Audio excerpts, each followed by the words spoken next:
Hi అండి. Welcome to our channel Shiva Reddy Pagadala. ఇప్పుడు last time world economic forum గుర్తుందా? 2025లో వీళ్ళందరూ కూటమి ప్రభుత్వ పెద్దలందరూ వెళ్ళారు. వెళ్ళి అక్కడ చాలామందితో డిస్కస్ చేశారు. కానీ ఏం పెట్టుబడులు తీసుకురాలేదంటే అనౌన్స్ చేయలేదు. అక్కడ ఇండియాకి వచ్చారు. అప్పుడు విపక్షము వైఎస్ఆర్ పార్టీ మీరు ఊరికి వెళ్ళారు, మంది డబ్బంతా కాజేస్తున్నారు, ఈ రకంగా మీ సొంత ట్రిప్పులకి అన్నట్లుగా విమర్శలు చేశారు. మళ్ళీ ఈసారి 2026లో మళ్ళీ వరల్డ్ ఎకనామిక్ ఫోరం జరిగింది దావోస్లో. మళ్ళీ వెళ్ళారు కూటమి ప్రభుత్వ పెద్దలు. ఈసారి మరి వాళ్ళు చేసిన విమర్శల ట్రాప్లో పడో ఏమో కానీ ఈసారి ఆర్ఎంజెడ్ అనే ఒక కంపెనీ తోటి ఏంది మేము కాస్త పెట్టుబడి కుదుర్చుకున్నాము $10 బిలియన్ అన్నట్లుగా అనౌన్స్ చేశారు. అనౌన్స్ చేసేసి మళ్ళీ వీళ్ళు ఇండియాలో ఉండే కంపెనీని ఇండియాలో చేసుకోలేక మీరు దావోస్ దాకా వీళ్ళు అనౌన్స్ చేయాలని మళ్ళీ విమర్శలు చేస్తున్నారు. అసలు దావోస్ అనేది నిజంగా దూరపు కొండ లాంటిదేనా? దానిపైన ఎందుకు ఇట్లా వీళ్ళందరికీ ఇంత మోజు అనేది తెలుసుకునే ముందర నేను మన వ్యూవర్స్ని రిక్వెస్ట్ చేసేది ఏంటంటే, మన ఛానల్ ఇంతవరకు ఎవరైనా సబ్స్క్రైబ్ చేసుకుని ఉంటే సబ్స్క్రైబ్ చేసుకోండి. అలాగే కంటెంట్ కానీ నచ్చితే లైక్ చేయండి, షేర్ చేయండి. ఓకే, ఇప్పుడు మ్యాటర్లోకి వెళ్తే దావోస్లో ఎవ్రీ ఇయర్ జరుగుతుందండి ఇలా పెట్టుబడుల సదస్సు. జరిగినప్పుడు అసలు ఏంటంటే సుమారు 135 దేశాల నుంచి ప్రతినిధులు అనేవాళ్ళు వస్తారు. 3000 నుంచి 5000 మంది దాకా వస్తారు. నార్మల్గా మనము వీళ్ళందరినీ కలవాలంటే ప్రతి కంట్రీకి వెళ్ళి వాళ్ళ అపాయింట్మెంట్స్ తీసుకొని అదొక చాలా వ్యయప్రయాస. నిజంగా అలాగని చేస్తే నిజంగా మంది డబ్బుని వృధా చేసినట్లే. ఇప్పుడు ఇలా వెళ్తున్నారు సరే, ఇక్కడ వెళ్ళినంత మాత్రాన వాళ్ళు జరిగేది ఏంటంటే వాళ్ళని కలుసుకోగలిగి వాళ్ళకి మన యొక్క పరిస్థితులు వివరించగలం అంతేగాని అక్కడికక్కడికి పెట్టుబడులు అనౌన్స్ చేసినారంటారు చూసినారా, అవన్నీ అవాస్తవాలండి. ఎవడు కూడా ఇప్పుడు నేను వచ్చి మీకు ఒక విషయం చెప్తాను, ఇది సార్ నా ప్లాన్, ఇది సార్ మా దగ్గర ఉన్న అవకాశాలు, ఇది సార్ మా దగ్గర ఉన్న మ్యాన్ పవర్ అని నేను చెప్తాను. నేను చెప్పంగా నువ్వు అప్పటికప్పుడు డెసిషన్ తీసేసుకొని ఏం ఆలోచించుకోకుండా ఏమో కుదుర్చుకుంటావా? జస్ట్ కామన్ సెన్స్తో ఆలోచించండి. ఇదంతా కాదు, ఇదంతా అయ్యే పని కాదు. ఎవరు అప్పటికప్పుడు తీసుకోరు. కాకపోతే అక్కడ జరిగేది ఏంటంటే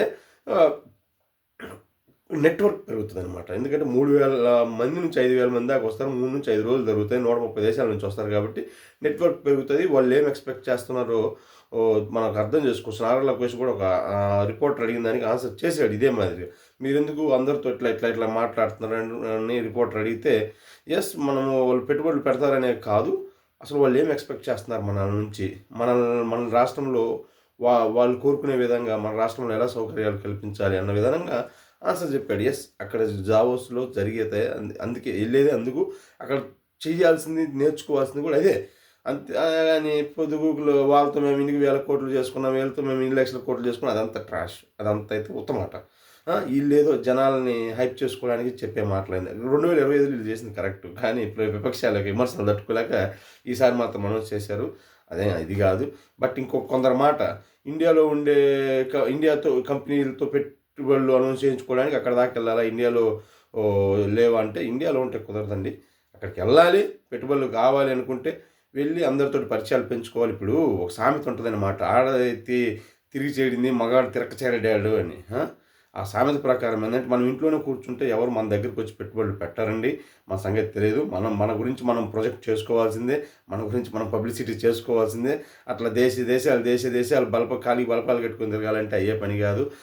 కాలం వృధా, డబ్బు వృధా, సమయం వృధా, అదే అన్ని వృధానే.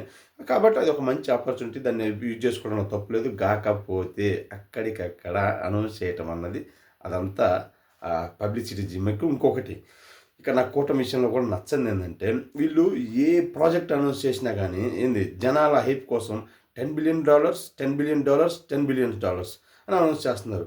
రెండోది, ఏ ప్రాజెక్ట్ అనౌన్స్ చేసినా కానీ అయితే డేటా సెంటర్స్ లేకపోతే గ్రీన్ ఎనర్జీ, ఈ మూటికి సంబంధించి చేస్తున్నారు. ఇప్పుడు ఆర్ఎంజెడ్ అనే సంస్థ అనేది ఏందో మన అందరికీ తెలుసు.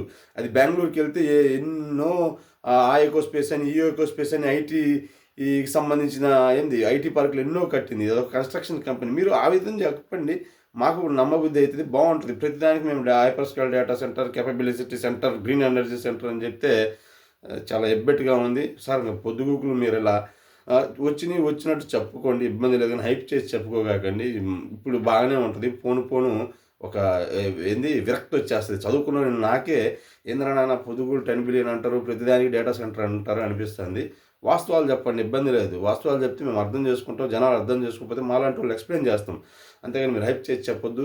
ఇంకా కింద మన లోకల్‌లో ఉండే మధ్య తరహా వ్యాపారులు చాలా ఇబ్బంది పడుతున్నారు.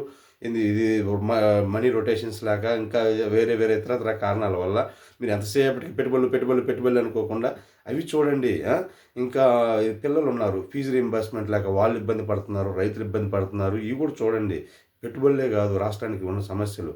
అన్ని సమస్యలున్నాయి. వీటితో పాటు వాటినే చూడాలి. అంతేగాని వాటి మీదనే పెట్టి వీటిని మరిస్తే మాత్రం తప్పకుండా ఇబ్బంది పడతారు. Okay. Thank you so much.